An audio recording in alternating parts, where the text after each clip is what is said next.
morning, everybody. Happy Monday. Happy Martin Luther King Day, in fact, if you're taking a day off from work. Jim Feist, he's in his usual work spot. I'm Dave Koch, and I'm in my usual work spot because the games are going on today, so we're therefore working. But also, Jim, I think we're both smiling a little bit after the results of yesterday. It was a nice weekend. It was a super weekend. The NFL was very predictable. We've had a bunch of games. Most of the home teams have won. Most of the home teams have covered. But yesterday, I had money on Houston. I had money on the Giants, big money on the Giants because that was my game of the year in the playoffs. I had San Francisco as a text play. That was a major win. And, of course, I had a little money on Denver, which was an embarrassing loss, but that was not a big play. I've done very well with the totals. I thought I had Houston and Baltimore over, and it looked really good at halftime with 30 points, but they scored 3 in the second half. But we made up for that in the Giants-Packers game where I had the over, and we got that last score and put it over. Some of these games come down to the last second, of course. That they do. I think the most exciting game that I saw was that San Francisco Saints game was incredible. That was a heart stopper, heart pumper, whatever you want to call it. It was amazing. One of the best, maybe not perfectly played, but perfectly exciting. I was 5-3 in the NFL, 2-2 on Saturday, 2-0 in my high rollers. Had the Broncos Pats over, as I said. Had the 49ers, smaller plays with the Broncos. Huge day on Sunday, cashing with the Texans. The Giants-Packers over in my NFL game of the year with the Giants. Huge. Basketball, college basketball, 51-30 in college hoops.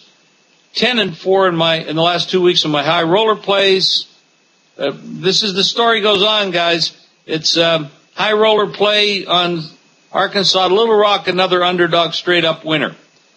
This week I've got you can get 5 days of basketball plays for $10, both in college and pro executive service. And if you're one of the first 100 callers to sign up, you get my high roller release going tonight as a free bonus. The phone number is 1-866-841-1655. That's 1-866-841-1655. If you're not winning, if you're not cashing, if you're not collecting, if your account's aren't growing, you're not calling because we're winning and we're cashing and we are collecting. Now, let me make a note here. Dave and I run through the sports topics each week, and we think we're looking about the important things like coaching, injuries, moves, line moves, matchups, adjustment strategies, all that good stuff. And we also look at what the wise guys are looking at. But if you have any subject you'd like to know more about, tell us. Say, tweet us.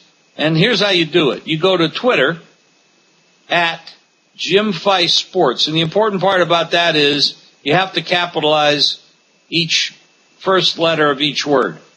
J is capitalized, F is capitalized, S is capitalized. Jim Feist Sports. Just like you see it on the screen.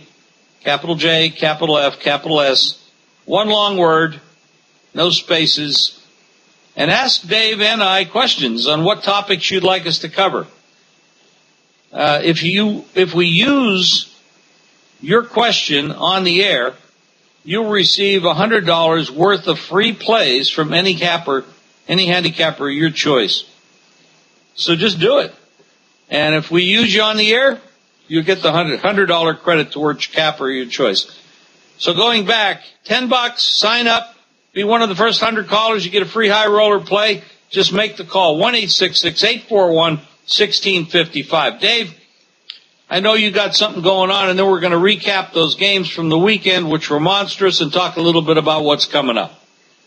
I had my NFL playoff total of the year. And look, I'm not going to sit here and say that I had it from start to finish because I didn't, but it won. That was the Giants-Packers game over. And I've had enough go the other way over the years, so if I kind of steal one, I'm not going to feel too bad about it. And you know what? They have these rules in the sports books, Jim. They say I have to take the money for this game. It's, it won.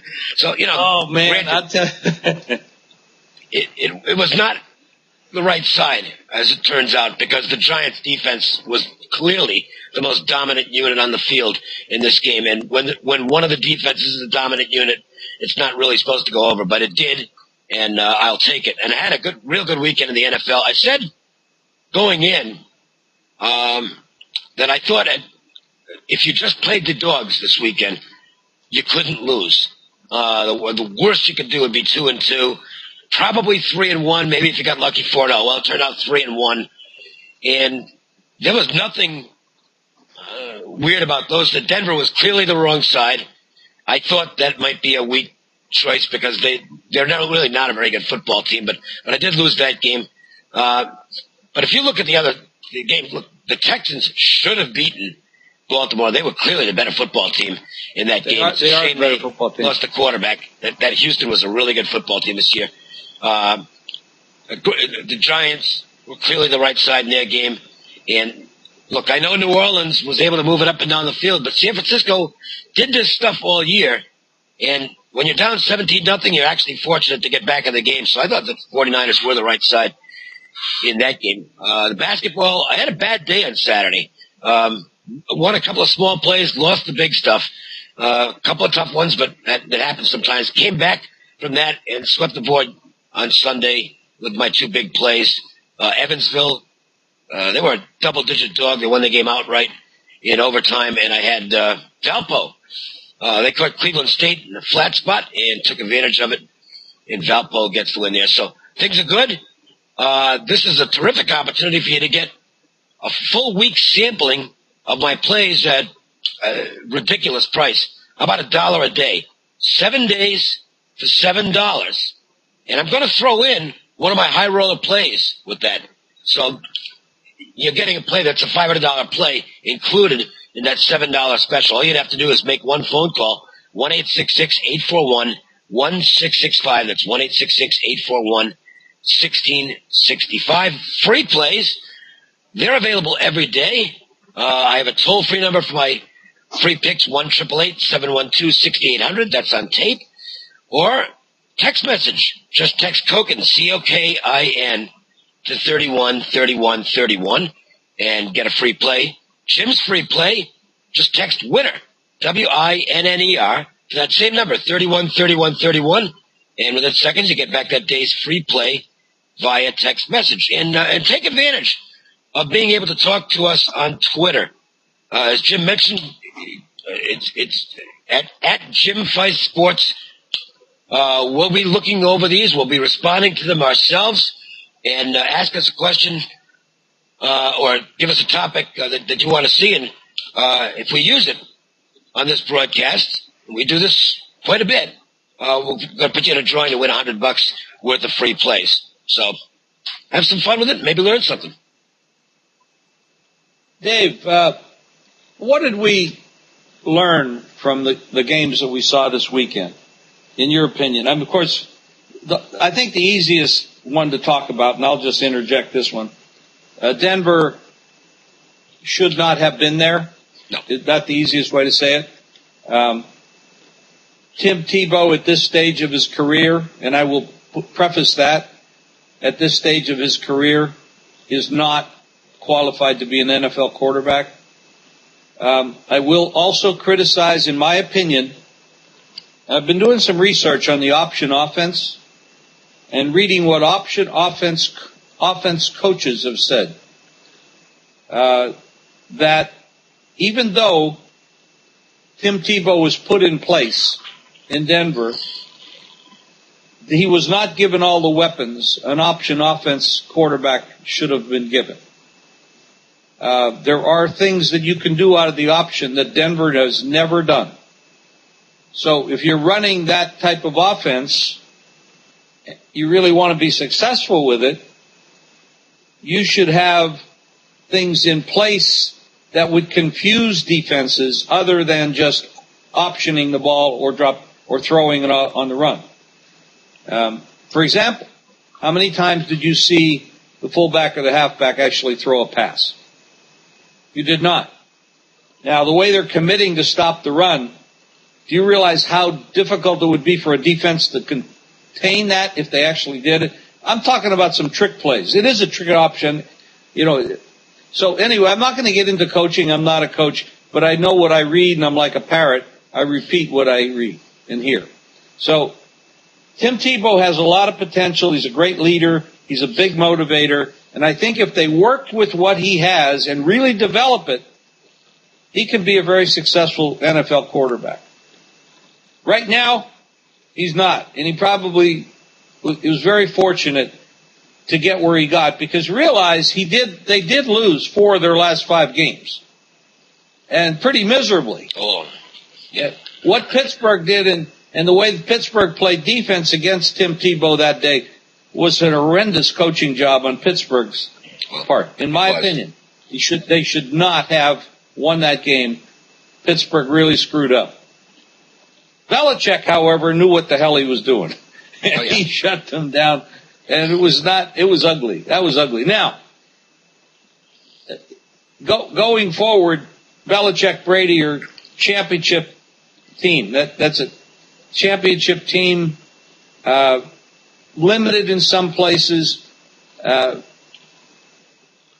San Francisco game with New Orleans, San Francisco they hit hard. They make you pay for everything you do. But they got 5 turnovers in that game. Yep. And they were down to the last 9 seconds to win it. So, I got to wonder about that. These are just little comments, and you take over after. On Sunday, you said it, Houston was the better team. They were limited with Yates at quarterback. Yep. He's very inexperienced. He, too, I think, has a big upside in the NFL. I think he's going to be very good, but he needs more seasoning, more coaching. Ed Reed and that defense just confused the hell out of him. He had no idea. He was throwing to a one-on-one, and by the time the ball got there, it was like 4-on-1. It was like he had no idea what they were doing, and got picked off quite a bit. Better team lost that game. Baltimore is lucky to still be there. And, of course, yesterday's Giants-Packers game, the Giants are just rolling, man. They're just tough. The first time all year they're healthy. They're a healthy team. The Packers, a lot of criticism in Green Bay now about this resting players. I don't know what to say about that, but, Dave, I'll let you take that over. I mean, they did rest the last game against Detroit. Then they had the week off. I don't know about rest. I don't know if it's a good thing or a bad thing. Except for maybe getting your injuries to feel better, you do potentially lose a lot of timing. So there were my comments on the games that we saw. All right, well, let me pick up on that one. It's Monday morning quarterbacking. It's something I tried not to do because we're in the business of Saturday morning quarterbacking for the NFL. We need to try and figure out what's happening the day before it happens. I think it's more a case of Green Bay. Look, it's a long season, and Green Bay played at a phenomenal peak for most of the season, especially considering that it's almost inevitable that there's a Super Bowl hangover. We've seen, look, history has to be a barometer when you're examining football. And I don't mean to diminish the abilities of those who are on TV analyzing things, but they actually don't know what they're talking about. They may know plays and they may know schemes, but they don't know how to analyze and break down teams in trends. And the Packers never had their Super Bowl hangover. And that is an inevitability in the National Football League. It happens to every team that wins the Super Bowl. There is some kind of a Super Bowl hangover. They never had theirs. I think they just ran out of gas, quite frankly, from playing at this extraordinarily high level to end last season and for the majority of this season. I really do think that's something that hasn't been mentioned at all, and I think it's important. You can't play like that forever. And they wore out a little bit. I thought resting the players was a good idea because they had started to crater a little bit. They weren't good in the Chiefs game. That was a team that looked worn out to me, a little bit frazzled, and I thought the opportunity to get them some rest at the end of the year was the only way to go. They had some issues. Look, the offensive coordinator, the situation with Philbin, losing his son tragically, had to have an impact. You know, these things are not, I don't know how you deal with that. I haven't the slightest idea, and by the way, we hope that nobody who's watching right now has the slightest idea how to deal with something like that. It's just an unspeakable tragedy. The other part of that is the Giants. They've done this before, okay? Again, we have something to refer to here. Their last year winning the Super Bowl, they did pretty much the exact same thing. That was a team that didn't look like they were going to be a playoff team in the middle of the season, and, well, we saw what happened at the end of the year. They're a very experienced team. They have tremendous wind in their sails right now. They're going to be a tough out. They were a dangerous team going in. Houston, Baltimore, look, they made Yates panic. He did. He's a fifth-round draft choice, and he's a rookie. So I don't know if this is a shock. Houston was a really good team this year. They were my preseason pick to win the Super Bowl. I don't know if that would have happened or not, but clearly they were a better football team than Baltimore, in my opinion, yesterday, and just the turnovers did them in. The Ravens will have to play a lot better football game against New England this week if they want to get to the Super Bowl. They can do it, but I think we all realize that. That's not exactly rocket science. They're going to have to play a lot better than they did yesterday. The 49ers, look, the Saints were just blazing hot coming in, and the 49ers defense set them up for some easy scores. They took advantage. But the thing that really impressed me, I got to tell you, in fourth quarter of that game, Jim, I've got a San Francisco ticket, and it's like I'm looking at it and going, okay, well, I think I'm going to win. Those points might come in handy here. New Orleans was in control of the game late. They were dominating. But the 49ers found a way to make a big play, and who did it? It was Alex Smith with two great drives. One where he runs the football and gets it in. That was a play the Saints weren't looking for. That was the longest run of his career. And then on the last drive, I love what Jim Harbaugh and the 49ers did here. We're not going for the tie. We're not going to play it safe. We're going to try to win this football game right here. Smith throws a great pass, and they win it. That was pretty impressive by that football team. And the other game, well, it was just a mismatch. New England was at their best. And if they stay at that level, they'll be tough to beat, obviously. And the Broncos, we'll see on Tebow. They ran a defense that contained him in the pocket, and he didn't have the slightest clue as to what to do. I don't know. I don't think he's going to be a quality NFL quarterback, but we'll see. Time will tell. All I know is it sets up two really intriguing games. Baltimore, New England. I think some people perceive this as good versus evil. And then the other game, listen, the Giants 49ers, I'm sure San Francisco is happy to be home. It's better than going to Green Bay, I guess, but boy, they got a tiger, and they better grab him by the tail here because the Giants they're on a fire right now. This team they look scary. The Giants look like the best team in the NFL right at this moment, Jim. Well, yeah, they do. What was San Francisco's straight-up record last year? Do you have a record? 6-10. I think it was 6-10. They were pretty bad. I mean, this is a remarkable. They also, let's remember, they were favored to win that division last year. They underachieved dramatically, and that's why Mike Singletary got fired. So, yeah. This is a dramatic turnaround, though. I mean, this is a last to first type of thing. It's these other three teams that are there. It's not that surprising that they're there. So, but this team is, and they're playing tough. And man, I'll tell you, they hit. Their defense hits. God, they're hard. I guess the question going into this would be, Baltimore was not that impressive. They did face a rookie quarterback, and they took advantage in that. And the only reason they won the game. Flacco was mediocre as usual. Yep. That's been sort of he can have. He's a talent. He's got a lot of talent. Ray Rice is amazing, but their defense with Reed and Scruggs and Lewis, I mean, those guys are tough. I mean, they may be getting long in the tooth. They maybe have lost a step here or there, but boy, they're tough. That's a give tough up a lot defense. of yards, though. Yeah, they do. They give up a lot of yards, and you give up those yards to Brady. He's going to put points on the board. That's the. Is New England being overrated in the point spread here because they had such an easy time beating Denver? I mean, it was so ugly that they look like they could just beat anybody, but they're not going to play Denver this week. They're playing somebody that knows how to play. So this number, I mean, it's 7.5 up. A couple. They have these lines up at 9, but that's kind of a teaser line.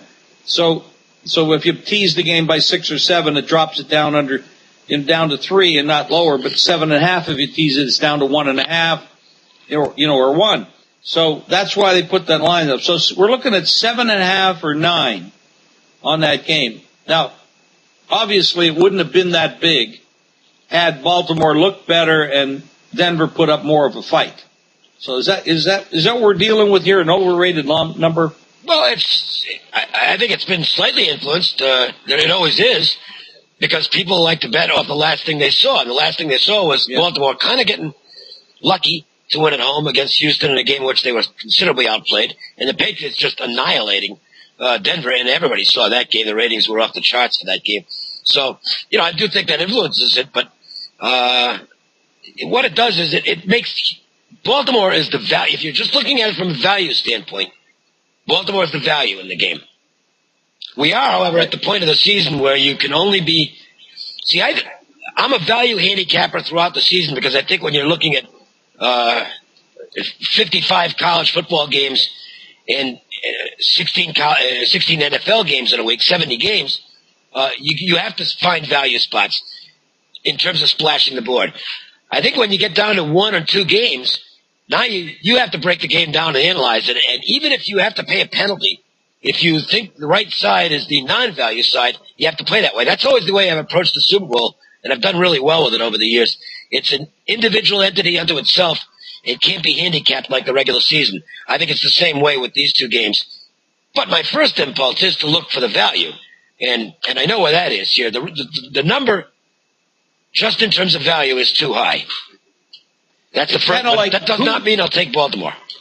I could not agree with you more. It's during the season when you have a lot of opportunities to look for value, you may be looking at a small edge overall, but you're going to come out profitable. When you're dealing with like one game, now you got to say, okay, who's going to win the game?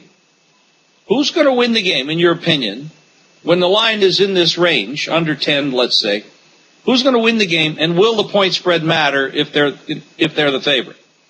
So that's what you kind of have to look at. Is New England going to win the game? If you answer yes to that, then you have to say, well, is 7.5 too much? Can they win the game and not cover this game? Does Baltimore have enough to stay with them? So that's you have to kind of make that value judgment, and I'll be looking at a lot of stats and trends and things like that to make that decision, and so will you. The other game is a rematch of a game they played already this year, Giants at San Francisco. And the game I saw when the game opened, the first line I saw was San Francisco 1. Then another number came up, and it was Giants 1.5. So now you had these 2 numbers right there in front of me, 1 on one side and 1.5 on the other. Now that doesn't show up as the opening numbers because they weren't the critical openers. But now we're looking at San Francisco 2.5 and 3, and that's everywhere. So now they're the home favorite, 2.5 or 3 points, Dave, over the Giants. Well, one thing that's happened here, we go into each of these playoffs, and there's always that wild card team, or it can be a division winner, but it's somebody who's going to have to play a bunch of games on the road consecutively. Well, you're not supposed to be able to do well doing that. But the thing is, again, you get these streaks at the end of the year where it doesn't seem to matter where the football team is playing. They just keep on going. We saw it with Green Bay last year. They were a 6 seed that got into the playoffs in the last week of the season and ran the table. They didn't have a home game. They won all those games. They never played at home last year. So this stuff does happen. And just not going to, I will tell you this, and I have not broken these games down yet. I won't do it for a day or two. So this is not an opinion that I'm going to be on the Giants necessarily. But the one thing that won't enter into my mind at all is the fact that the Giants were at Green Bay and now have to travel again to San Francisco. It may be a drag during the regular season. That stuff doesn't matter in the playoffs. There's not one of these guys on the Giants who's going to have fatigue as an excuse in this football game. They're going to be mentally ready for this, and so is San Francisco. And it's going to be a battle. It's not going to be a battle of wills. It's going to be a battle of who matches up better with who and who's able to better execute their game plan. That's what this is about. The fact that the Giants are on the road for the second straight week, it really doesn't matter to me. It doesn't matter at all. I agree with you.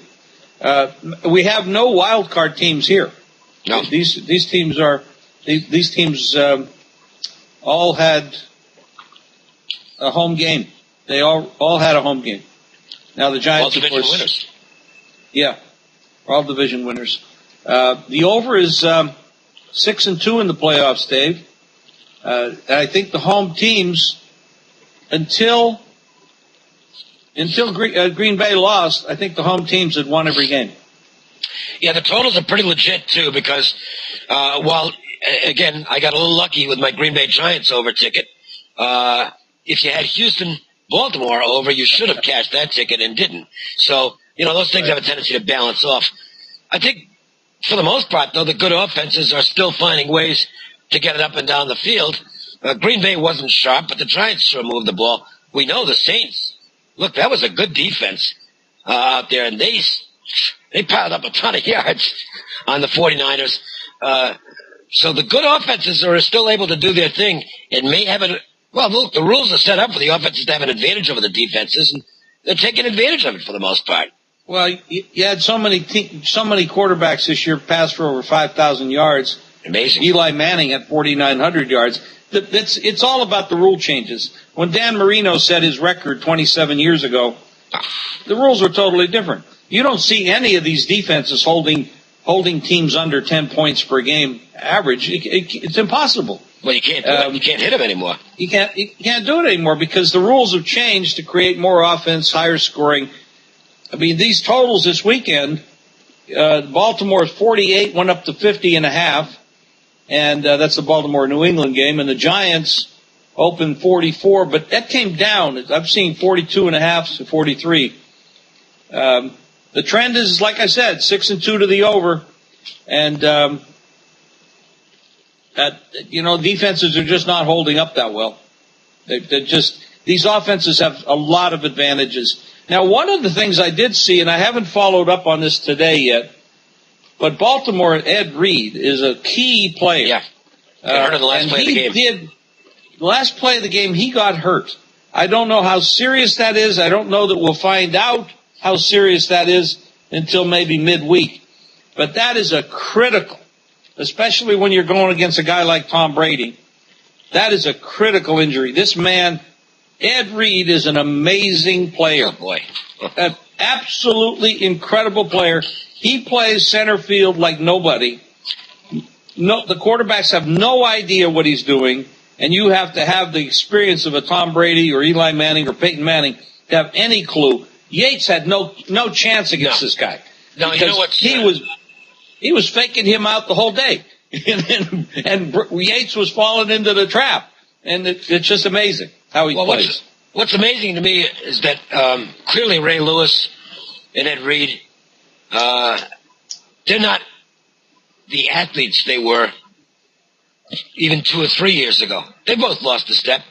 but they're such smart players. They're able to compensate for that in other ways.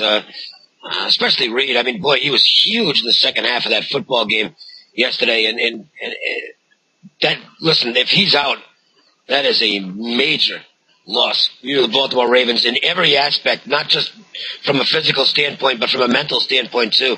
And you know the Patriots will try and exploit that if he's not there. And Belichick in that offense are going to find a way to take advantage of any absences in the Baltimore secondary.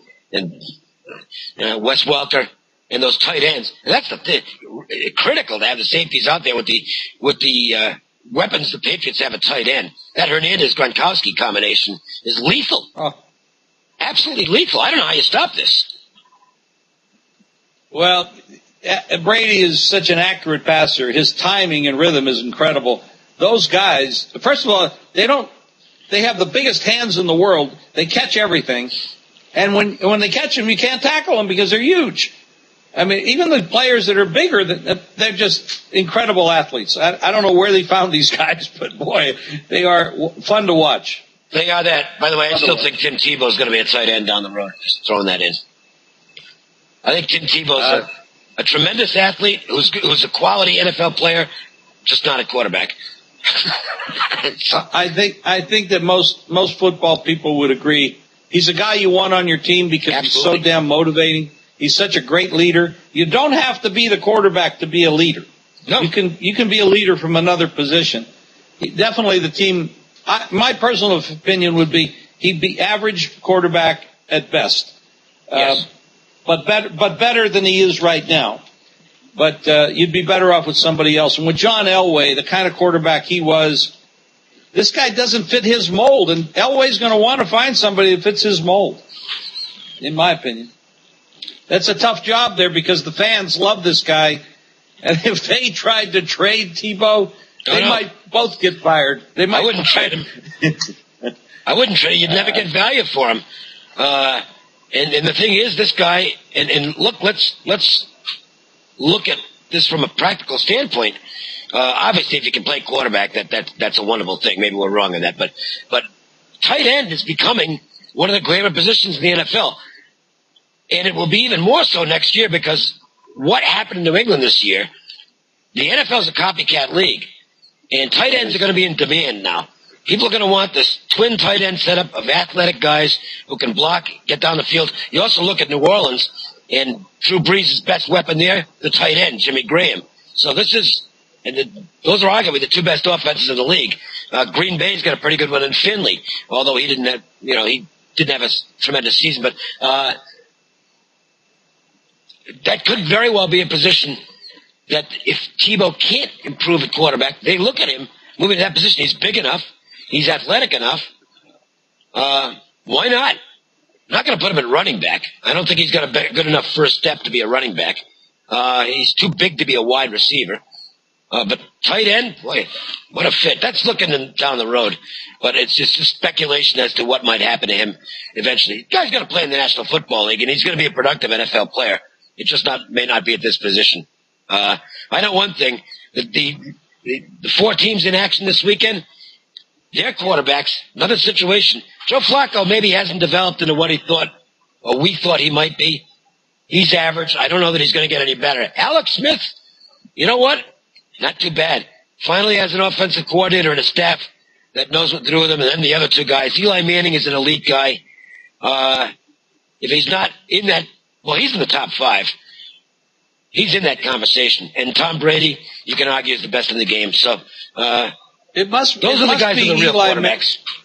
It must be Eli Manning's personality, but people just don't give him the respect he deserves. This guy is a great quarterback, and maybe he's got that appearance or that hangdog look or something, but I'll tell you, under pressure, this guy is good. He is just damn good. And people don't ever mention him as being an elite quarterback, but he is. He really is one. Dave, again, I'm gonna just repeat this. Everybody out there, call 1-866-841-1655. 5 days of basketball plays for $10. be one of the first 100 callers and to sign up. You get a high roller release that goes tonight as a free bonus. 1-866-841-1655. Dave? 7 days, $7. That works out to $1 a day. I'm including a top play in there, which is a $500 value. Why not? I mean, look, we both cleaned up pretty well in the NFL this weekend. So, even if you don't like basketball and hockey, the 7 days is going to get you these two playoff games this weekend. You're going to get plays on both those games. So make sure to take advantage of this. Call now. 1-866-841-1665. Get a full week of my service for $7, including a top play. And don't forget to take advantage of this opportunity to speak with us, at least in print, and it'll maybe get translated onto a Proline broadcast on the gambling. Tweet us at Jim Feist Sports. Ask Jim and myself a question. Give us a topic you want addressed, and if we use it on one of these webcasts, you're going to be put in a drawing, and you can win $100 worth of plays free from any of the handicappers. And you get to be absolutely, and we'll follow you too. Talking about basketball, I don't want to prolong the show any more than necessary, but college basketball and pro basketball are now in full swing. It's pretty exciting stuff going on. You got these conference races going on. I've been doing great, 51-30, 10-4 in my high rollers the last 2 weeks alone. It's been a great season, and I really believe that you should be getting involved. So make that call, 1-866-841-1655. And one wish that I have for basketball, can I please stay out of overtime? I'm a dog player. I know. And it's just, I know what you mean. I mean, I had a 6.5-point dog on, was it Thursday? Yeah, 6.5-point dog. Goodbye. Lose the game in overtime by like 9. It was the Oregon State Arizona game. Just a killer. Yeah. Oh man, I'm just sick. Somebody make a free throw at the end, and I'm fine. But no, the game's got to go into overtime, and it's like, oh boy. No, it's no fun. The overtime dog losses. That's the most painful loss you can have because you've handicapped the game, you won the whole game, and maybe we need overtime insurance, Dave. I'd like to see what they do in Britain, where you have the push option. In other words, you can bet it that way going into the event. I would do that. Because if you're an underdog player, you don't want overtime. You already won the bet. You can't win it again. Right. By the way, here's the ironic part of it. When it's a gigantic dog that I probably can't lose in overtime, then they win the game outright. Like Evansville yesterday. I'm getting 10.5 points. I'm going to win regardless with that. So, of course, Evansville wins the game outright. Thank you. That's it. I'm done. All right, guys. We'll see you in a couple days. Make sure you make those phone calls. Thanks, Dave. See you.